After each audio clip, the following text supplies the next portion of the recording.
What did you think of the film?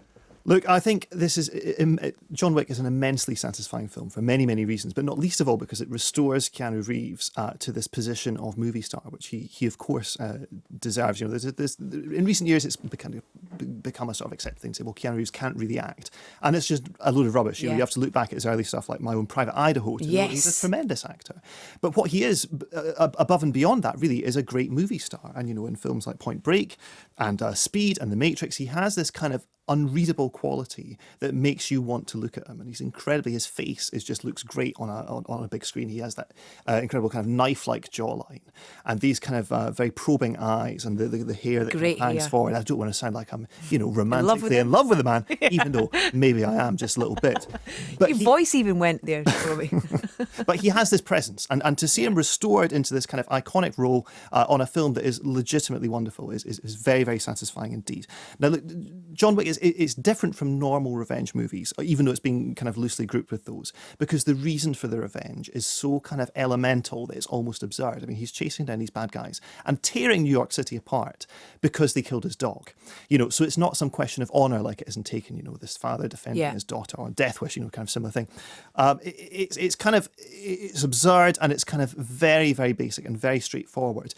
But the start of the film, in which the dog dies, is played completely straight. And, you know, Keanu Reeves is someone who's very good at showing grief and at showing being embattled and just wanting to kind of hunker down against the world. And so the opening scene of it, if you go in expecting a straightforward action film, you'll be surprised, I think, because it just takes its time to set the story up and to allow you to get fully on side with this guy so that when bad things happen to him, you are completely willing him to, you know, go back to the assassin life, break out the old kit from the basement and chase these guys down. Now, what works so well about it, there's the mood of the setting. You know, it's a New York film, and it has that kind of Sidney Lumet kind of grit about it. You know, there's signs up for Peter Luger Steakhouse, you know, dark alleyways, neon washing across pavements like Taxi Driver. You know, you really feel as if you're in New York. Often New York films can feel like, you know, they could have been shot anywhere, and often they are shot anywhere, but this is a very, very New Yorky film.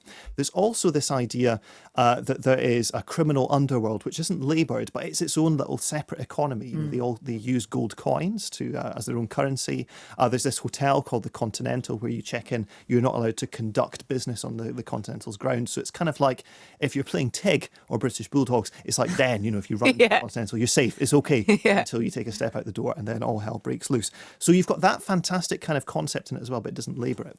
But on top of all that is the style in which it's been made. Now, this is, he was kind of hinting at this in the film, but John Wick, rather than being a straightforward revenge film, actually falls into a completely different filmmaking tradition.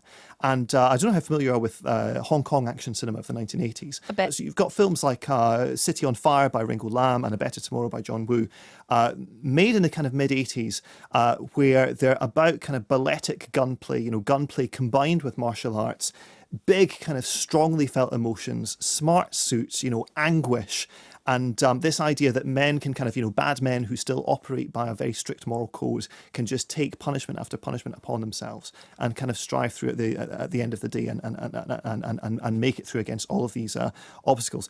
John Wick is a heroic bloodshed film, and what that means is it has that very particular look of the, you know, that was kind of borrowed on by The Matrix and also by John Woo's films that he did for Hollywood. You know, things like Mission Impossible 2 and Face Off.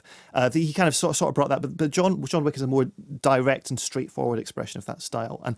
And the perfect example of this is when the bad guys come to John Wick's house the first time he's taken by surprise. They come back to finish him off when they realise just how you know, how disastrous it will be if he gets out on the streets and you know, gets the upper hand.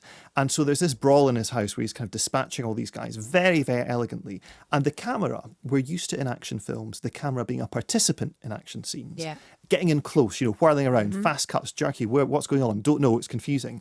But the camera in John Wick just kind of stands back like in a Fred Astaire or Gene Kelly dance film, and it just watches what's going on. And the choreography, the action choreography is good enough and strong enough for this to look great. And there's a scene where they're scrapping in a corridor and the camera just looks at them and it tracks in very slowly. It starts off back here, ends up right in John Wick's face when he delivers the killer blow, and it's just incredibly exciting. There's just it doesn't seem to be any rush to get Do you know what I mean? Everything is allowed to play out and allowed to. Exactly. It's almost like watching like the Royal Ballet do a Tarantino film in places. Yes, Do you know what I mean? and There's the like a kind of- choreography in there's a nightclub centerpiece that you talked about slightly yes. in the interview. The choreography in that's terrific because you've got Keanu Reeves at one point. He runs out of ammo. So rather than kind of put himself at risk, he reaches out, tightens the guy's tie in front of him. So he's kind of struggling with his tie around his neck while he very calmly reloads his pistol until he's kind of in a position to dispatch him more permanently. And the rhythm of it is perfect. And it's just one of these things that you can kind of, action films like this, they're the kind of films that you want to rush out of the cinema and tell your friends to see, but you also want to rush out and tell people who want to make action films to see this as well. Yeah. To know that there's a different path you can go down. You don't have to imitate Paul Greengrass, who does that very well in the Bourne films, that up close, personal, you're part of the kind of the panic and the chaos. Yeah. But you don't have to do it like that. You can look to a different country, in this case Hong Kong, you can look to a different time period and draw on that and copy that.